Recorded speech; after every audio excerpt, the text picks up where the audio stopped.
Welcome to Energy Matters, sponsored by New Jersey Policy Institute. I'm your host, Jeanette Hoffman, and today we're here at the New Jersey Business and Industry Association Energy and Environment Policy Forum. I'm happy to be joined by Ann Bedarf from Colgate-Palmolive and Greg Costa from Consumer Brands. Thanks for joining me, guys. Thank you for having us. Well, today we're talking about a very exciting and interesting topic, and that's plastics, something we use in our everyday lives, right? And plastics have come a very long way from just milk jugs and soda bottles. So Anne, I'm going to start with you. Colgate-Palmolive, it's a very big brand. Can you explain about plastics and their uses and how they've expanded over the last decade or so, and where people might see those advancements in their everyday lives? Yeah, for sure. Well, when you think about the main thing you do twice a day, brush your teeth, right? And, we have a whole bunch of engineers and scientists focusing on how to best clean your teeth. And, the plastic handle toothbrush is one of the main ways that, of course, we do that. Electronic brushes and then the toothpaste tubes as well.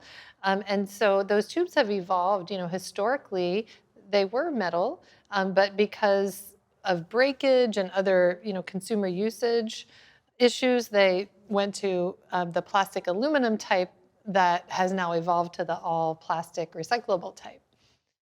So yeah, we use about half of our portfolio uses plastic, and so it's been amazing to see the technology, while at the same time, we understand the need to reduce use of plastic, especially where their alternatives exist, and where we want it to be recyclable as well. So, and we talk about different legislation here in New Jersey. How might the average New Jerseyan's life change if legislation were passed to drastically reduce plastics in our everyday life? And Greg, I'll go to you with this one. Well, the fact of the matter is our members want all of the recyclable and generally plastic material they can back. They've made pledges to their shareholders that they would like to have levels of recycled content, post-consumer recycled content in their packaging that at this point are almost unattainable, partially because of rules, regulations that are on the books now, and those that are coming forward, and the restrictions they're trying to put on things like advanced recycling. So, for us, we're in this, it's a funny conundrum of a battle where we would like to see better recycling programs, and we're faced at every turn with really poorly drafted, really poorly thought out extended producer responsibility or product stewardship programs. And New Jersey is not only not an exception, but I think it is the standout for doing it wrong at this point. Yeah. So, well, let's kind of break that down a little bit. So, when we talk about plastic waste, only 10% of plastics get recycled today, and I don't think most people know that. They just, they throw the plastic out in the recycling bin, and they expect that it goes to recycling, but a lot of times it just ends up in a landfill. So even as plastics have expanded in their importance, it's a growing problem as all these things end up in a landfill. So let's talk about something called advanced recycling. Can you talk about what it is and what the process is to get plastics recycled? Well, advanced recycling is also called chemical recycling, and it is a method by which plastics are reduced to their molecular content and then are able to be used as virtually as virgin feedstock for the remanufacture of plastics. It is the most efficient, effective way of dealing with plastics designed for recycling. Not every plastic can be through mechanical recycling. There are issues of contamination. There are certain things that can't go through these processes. There's also certain plastics that can't be recycled mechanically and then put back into the stock and used for food contact. Right. Molecular recycling allows for this material to go back in again and be treated as virgin material for the purpose of manufacturing. So one thing that's come up in this governor's race that we've been talking about is plastic bags. Now, we had a plastic bag ban here in New Jersey. Jack Ciattarelli, who's a Republican candidate, says if he's elected, he's going to reverse that ban. We're going to have plastic bags again. So if we had advanced recycling, would we be able to recycle those bags? Yeah, I think so. I mean, speaking more from the consumer point of view on that, I think reduction is important, but Yeah. often when you target one material or one format, there's unintended consequences, right? And that has been, wow, look at all of these non-recyclable, reusable bags. I just gave like 30 of them to, a place that takes clothes, and they Yeah. said they would be able to reuse them. But I think we have to look at all of the trade-offs and also open back up stores for accepting polyethylene material for recycling, because when the bag ban came, a lot of those recycle bins went away. Like I know my local one went away and I lost the ability to recycle polyethylene bags. Oh wow. I didn't even realize that. And I have so many of these recyclable bags or reusable bags or whatever you want to call them just piling up and wasting space, and they don't really get reused as much as they're supposed to. So I can only imagine how many of them are ending up in landfills right now. Yeah, and I could say too on the advanced recycling question, our point of view is from the design point of view. We design for mechanical recycling. Right. There are instances though where ACM, we like to advanced chemical molecular recycling, is an important complement. So things like certain plastic bags or toothbrushes, for example, would be also because they're almost like considered hazardous waste sometimes because they've been in people's mouths, right? So that certainly would be a good way to recycle those types of materials, which for good oral hygiene you should be replacing every 3 months. Yeah, absolutely. That's a really good point. So advanced recycling sounds like a critical advancement, but I've heard it characterized by some opponents as something unproven, and it's called different terms by different opponents. But how can we implement this safely and effectively, and why should New Jersey be doing this? Well, New Jersey should be doing this simply as a means to recapture every bit of plastic that you possibly can. Yeah, there are criticisms out there, but I don't think that they're well founded. I mean, when we have talked to Senator Bob Smith, the chair of the Environment and Energy Committee in New Jersey, the Senate Environment and Energy Committee, a decent gentleman, himself, around a long, long time, but he never has a concrete reason why not to do advanced recycling. In some ways, I know he's just been told by the NGOs, the environmental groups that lead the charge against this, that we can't do it. So our conversations with him and with some other legislators have not been very fruitful, simply because they have look, these are independent thinkers. They're smart people. I don't mean to impugn them, except that, they're listening to a tried and true message from the environmental groups that advanced recycling is bad. It might, they claim that it's bad for the environment. We fail to see it, since it's cleaning things up from the environment and repurposing those items and those materials in a way that can't be done through mechanical recycling. So we're finding that we're having a tough time breaking through the messaging from the other side. Right, and logic would dictate that if you're getting plastic out of landfills and reusing it, it would be beneficial to the environment. That's correct. We do hear about energy usage, but we think that it's my understanding, and what I've read is that there's quite a balance there, and on balance, you're returning more material back to commerce than is being wasted in a landfill. So we stand behind it, and we're just a little bit disappointed that we're not getting the type of give and take that we need to with policymakers at the state level. And from what I understand, New Jersey is not in the majority of states that are tackling advanced recycling. I think almost 25 states have done it so far.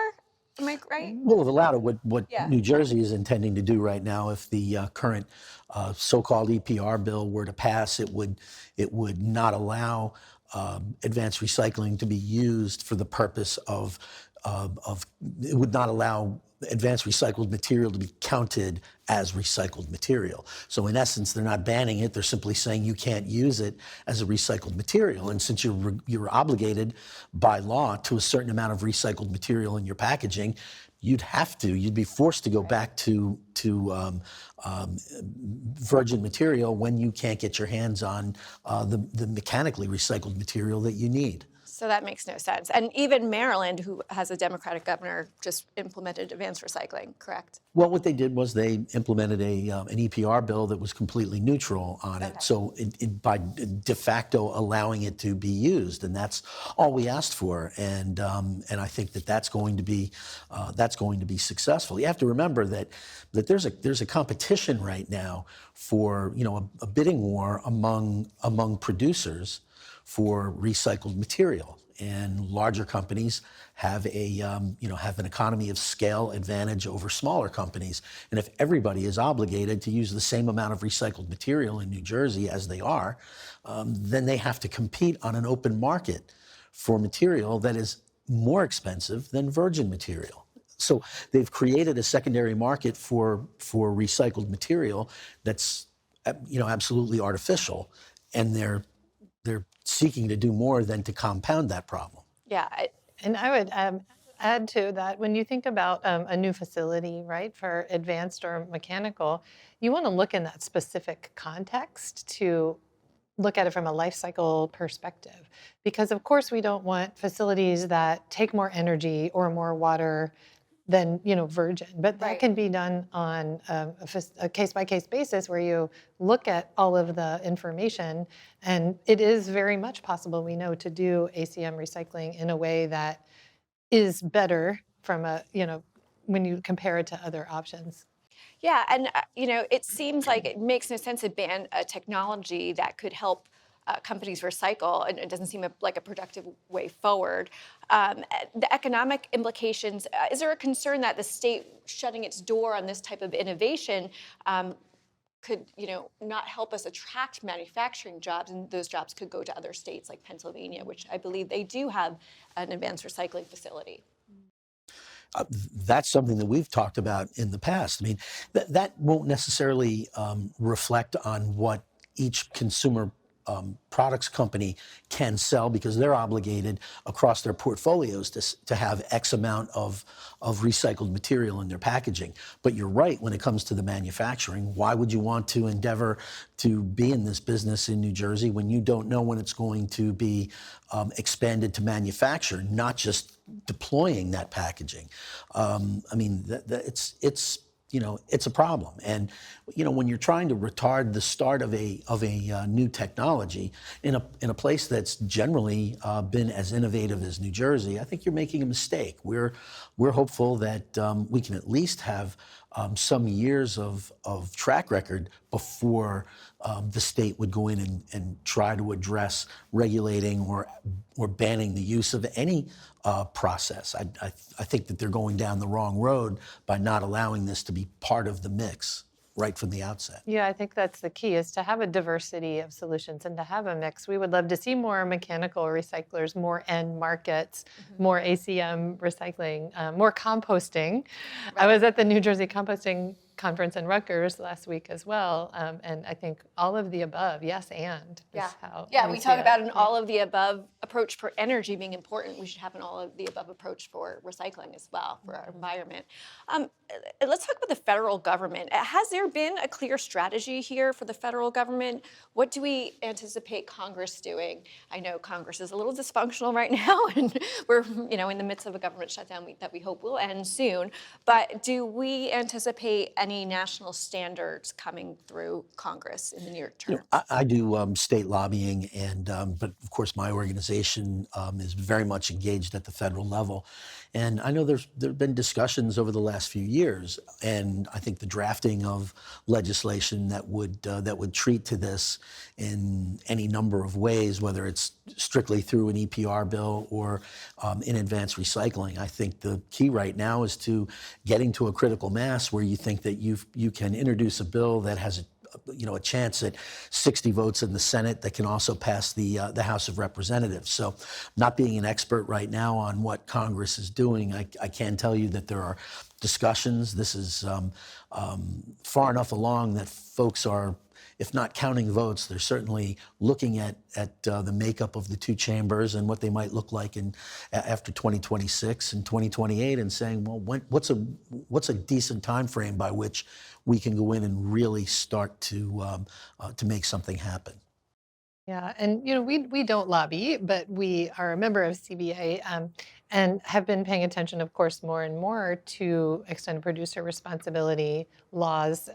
We already have been part of those for decades in Europe and in Canada, and we joined, for example, the UN Business Coalition for a Global Plastics Treaty that had a statement about companies, all major companies, support of EPR because no, they called it, business does better when we know the rules, right? It's Right. being harmonized, level playing field. They had a lot of sports analogies, and we think that's important at the global level, and then of course at the national level as well.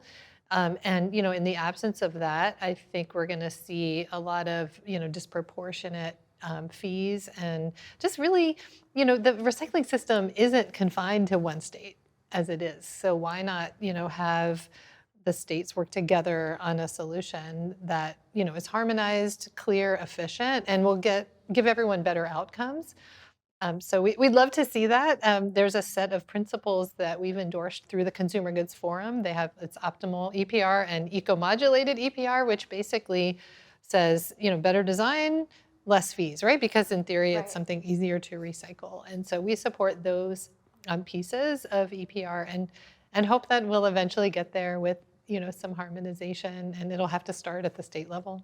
Consumer Brands also adheres to a best practices, a set of principles, and with the goal being to get to a usable EPR system. And in my lobbying, both in New Jersey and New York in particular, we've talked about trying to create a system that can be regionalized for even if you don't go after something on a national basis right away, we can imagine a compact through all of New England and New York, which eventually can include New Jersey, which seeks to set up a marketplace where EPR can really work and where material can be, regained by the producers and put back into their packaging.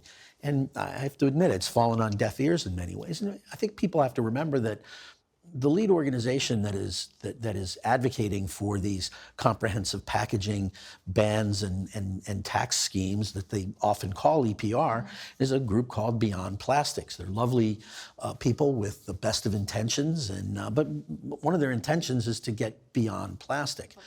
Yeah. And that's okay, but they need to state their purpose a little bit more clearly. And we're not going to get to a circular economy when they're trying to end that circle right at the bottom. We're gonna manufacture virgin plastic, bring it around to here and recycle it. No, we want to stop that there. Right. And then you're going to have to move into, either nothing but reusable, nothing but compostable, nothing but glass or alternative materials. And I think in fairness, it should be discussed in a way that really is as you said before, a level playing field. And I think that's one of the problems is that we're lobbying against a group that has no intention of signing on to a system that will allow for really, regaining this material through any kind of recycling. Right. And there should certainly be transparency in the affordability aspect of what they're achieving, what they're seeking to achieve, because, consumers should really be aware of that. Exactly, and it's hard to imagine that. Oh no, the costs are going to be eaten by all of the brands. Well, of course, those become overhead prices, and they go back they go right back into the cost of the final product to the consumer. So you are costing consumers. It does cost money to taxpayers. So some consumers and taxpayers will be double charged, and we think that a more honest debate can take place. And I think also not all plastic is created equal, right? Like there's clearly what some of our partners or stakeholders that we work with call, unnecessary and problematic, Yes. right? And so we know there's reduction that should be done. But that 10%, I think it was statistics you had, so we know for number 2, HDPE plastic, which our tubes are designed to go into, that's a little under 30% recycling rate in the US, right? Okay. So bottles have high demand and, other rigids like the tube. So let's focus on the other things, right, that are Right. more problematic. And that was, I think, the intent of the bag ban, which, again, has its pros and cons. But I think it's a little bit misleading to like cite a statistic about plastic when there's so many varied uses and there's durables versus packaging versus single use that we have to take into consideration. Absolutely. Well, I could probably talk to you guys for another hour. We could fill another whole nother show about this, but there's a lot of challenges in this space, but a lot of opportunity and new technologies too. So it's really exciting to talk about, and I thank you both for being here, and I look forward to talking to you both again. Thank you very much. Thank you. That's all for today. I'm Jeanette Hoffman. Thanks for joining us.